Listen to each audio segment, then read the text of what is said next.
नमस्कार दोस्तों, आज हम बात करेंगे माइक्रो फाइनेंस कंपनी के बारे में।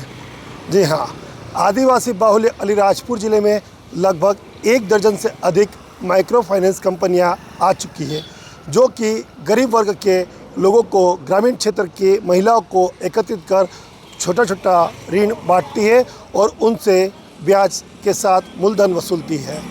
आपको हम बता दें कि यह जो माइक्रो फाइनेंस कंपनियां हैं, यह आरबीआई का हवाला देकर 24% तक ब्याज वसूलती है। एक साल में 24% ब्याज।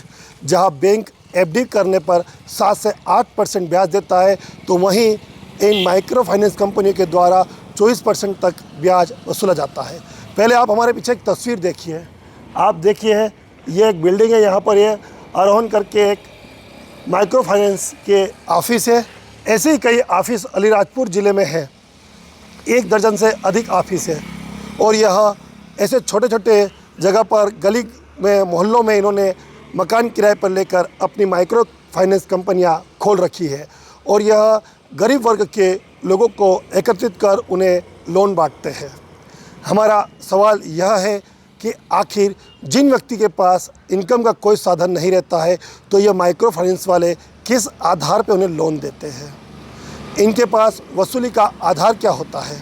गांव-गांव में माइक्रो फाइनेंस के कंपनी के जो एजेंट हैं, कर्मचारी जाते हैं, महिला को एकत्रित करते हैं और उन्हें छोटा छोटा लोन देते हैं, 5,000, 10,000, 20,000 तक का, और 24% तक ब्याज की वसूली कर सकते हैं।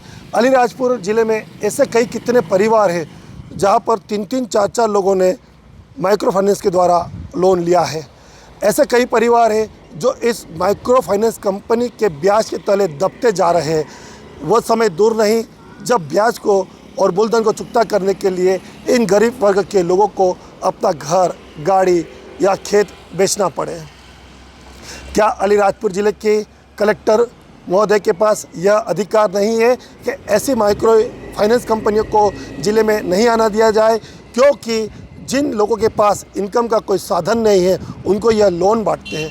किस आधार पर लोन बांटते हैं? हमारा सबसे बड़ा सवाल यह भी है। माइक्रो फाइनेंस के जो एजेंट लोग हैं कंपनी के, उन लोगों की जो भाषा है ऋण वसूली की, वह भी समझ से परे है। सुबह पहुंच जाते हैं घर पे, रात्रि में पहुंच जाते हैं और यह लोग अमर्यादित भाषा का भी उपयोग करते हैं। यह हम लोगों ने प्रत्यक्ष रूप से देखा, उसके बाद ही यह शब्द हम बोल रहे हैं।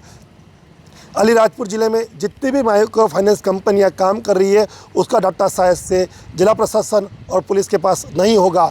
इनके जो एजेंट है, कर्मचारी है, वह अन्य प्रदेश और ज़िलों के रहने वाले होते हैं और वह यहाँ पर आकर नौकरी करते हैं। यह लोग गली मोहल्ले में पहुंचकर महिलाओं को एकत्रित करते हैं और वहाँ ज़्यादातर यह जाते हैं जहाँ पर किसी पुरुष का हस्तक्षेप नहीं होता। उन घरों में ये लोन देना उचित समझते हैं। आपको बता दें कि अलीराजपुर ज़िले में जो माइक्रो फाइनेंस कंपनी है, इसका इतना दबदबा हो चुका है कि हर व्यक्ति, गरीब वर्ग का व्यक्ति, इनसे 5,000, 10,000, 20,000, 50,000 तक का लोन ले लेता है, क्योंकि लोग बिना कागज़ पर, बिना गारंटी के लोन दे देते हैं। इन माइक्रो फाइनेंस कंपनियों के द्वारा गरीब वर्ग की महिला को अपनी ऋण वसूली के लिए मानसिक रूप से परेशान भी किया जाता है। आपको बता दें कि क्या आदिवासी महिलाओं को सशक्त बनाने के नाम पर उन्हें कर्ज का सबसे बड़ा यह बोझवाहक नहीं बनाया जा रहा है क्या? अलीराजपुर ज़िले को जो ग्रामीण अंचल के महिला है और जो पुरुष है, गरीब वर्ग के शहरी क्षेत्र में रहने वाले जितने भी लोग हैं, वह लोग इस माइक्रो फाइनेंस के इन जाल में फंसते हुए नज़र नहीं आ रहे हैं।